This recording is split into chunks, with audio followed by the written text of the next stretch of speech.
Welcome back, viewers. Today we will continue with our fourth episode, The Enchanted Scorpions.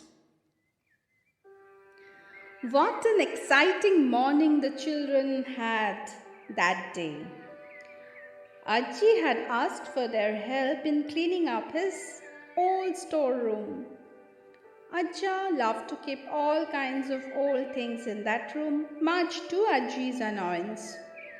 She firmly believed the room was the principal attraction for all the cockroaches, mice, termites, and other such bugs in the house. Every summer holiday, the children spent a day clearing out the room, exclaiming over all the treasures they had unearthed. Ajja even let them keep some of the odds and ends they found. That didn't please their mothers too much though. Today, they had found an old wooden box. It was a big box, beautifully carved all over with flowers and vines and leaves. Inside it had little compartments to keep all manner of things. Now, these compartments were empty, but Raghu, who had been reading Treasure Island, imagined that once these were full of gold and silver coins, gems as big as eggs, and all kinds of fantastic jewels. After examining the box thoroughly, the children decided that day's story had to be about the lost treasure. Ajji, who knew a story about anything under the sun, started right away. Siddharth was a young, good-natured merchant. Looking for work, he arrived in a village. He liked the people of the village so much that he decided to use all his savings, buy a house and live there forever. While searching for a house, he met Uday. Uday was a poor man. His family had once been extremely wealthy landowners, but were now not so well off. Uday was looking to sell his old family mansion in order to pay off his family's loans. Siddharth loved the house. Uday showed him and bought it immediately. Then he set about repairing the mansion, which was in ruins. As he dug out the old flooring, he found a sealed box buried underground. When he opened it to his surprise, he saw it was filled with scorpions. He flung the box right away in fright. That evening, he went to visit the wisest man in the village and asked him about the box of scorpions. The wise man thought for a while, then said, "Perhaps Uday's ancestors hid some money in that box and buried it to be used when someone in the family needed the money. Over the years, they must have forgotten about the existence of the box." Siddharth was still puzzled. "But the box contains scorpions," he said, "not money." The old man smiled. "The box is protected by an old spell. If it is opened by anyone other than a family member, it will appear as if it is swarming with scorpions. Only a true family member will be able to see that the box contains money." Siddharth was sad to hear this story. He remembered the tears that had sprung up in Uday's eyes as he had looked back at his ancestral house for one last time before leaving the village. If only he had known about the hidden treasure, he would not have to sell the house. When Siddharth reached home, he decided to keep the box safely till someone from Uday's family came to claim it.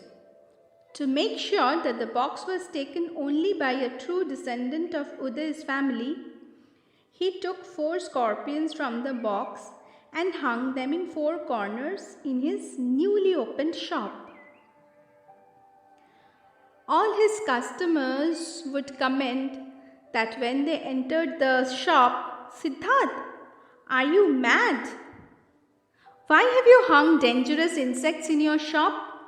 Do you want to scare away shoppers? Siddharth would smile. He knew his goods were the best for miles around and people would come to shop at his store, scorpions or not. Gradually, the shop came to be known as the Scorpion Shop, and the villagers laughed at him behind his back.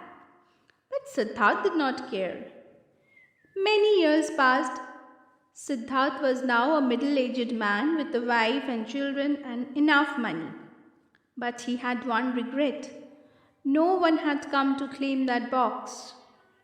One day, a young boy walked into the shop and said, "Sir, I have heard from many people in the village that you are wealthy and often help those in need. I had to stop going to school because I could no longer pay my fees. Could you please lend me some money so I can finish my studies?" Siddharth shook his head sadly. "The villagers have exaggerated about my wealth," he said. "Yes, I am earning enough, but not so much that I can help you or lend you money, though I would have loved to do so." The boy flared up in anger when he heard this. "Sir, if you do not want to help me, please say so openly. Why do you lie? You have so much money that you don't know what to do with it. Why else have you hung gold coins in four corners of your shop? Surely you can spare some coins to help a poor student like me." Siddharth stared at him in astonishment. What? What did you just say?" he asked, his eyes bulging in excitement. "I said, if you don't want to help," the boy repeated. Yes, I heard that," Siddharth cut him short. "But what did you say after that about the gold coins in my shop?" The boy looked at Siddharth doubtfully, afraid that perhaps this excited old man was a bit mad. "I said you are so wealthy that you have hung gold coins in the four corners of the shop. There they are for the world to see." And the boy pointed to what appeared to Siddharth as four writhing scorpions. Siddharth gave a happy whoop of laughter. He rushed forward and hugged the boy. "Are you related to Uday Kamalkar? Did your family ever live in this village?" he nearly shouted into the boy's ears. The young man stepped back in alarm. Perhaps this rich man was mad and dangerous after all. "Yes, my name is Uday. I was named after my grandfather. His family lived here for many generations. Then when they fell on hard times, my grandfather sold old house and moved. He never recovered from the grief of having to sell his ancestral property and died heartbroken." Siddharth wiped away tears from his eyes. "Wait here, my son," he said. Rushing to his house, he came back with the old box and gave it to the young boy. "Go on, open it and tell me what you see," he chuckled. The boy opened the box and his eyes nearly fell out of his head, for he held in his hand more treasure than he could dream about in his wildest fantasies. The box was filled with gold and silver coins and jewels. He looked up in astonishment at Siddharth, who was grinning broadly. "Yes, it belongs to you," Siddharth explained. "I have held it safe for many years, hoping someone from Uday's family will come to claim it. Your troubles are now over. Go home, use the wealth of your ancestors judiciously and do well in life." Then he told the boy the story of how he had found the box which appeared to be filled with scorpions to anyone who did not belong to Uday's family. Uday was amazed when he heard the story. He offered Siddharth half his wealth in gratitude. But Siddharth would hear none of it. This is yours, he insisted. Go, enjoy your life.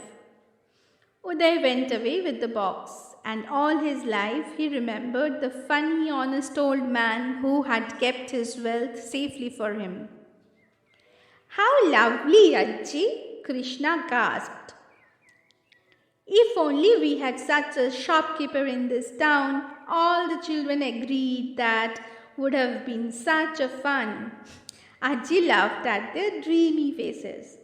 Then she stood them out to play in the garden. And do you know what they played till late in the evening? Treasure hunt, of course.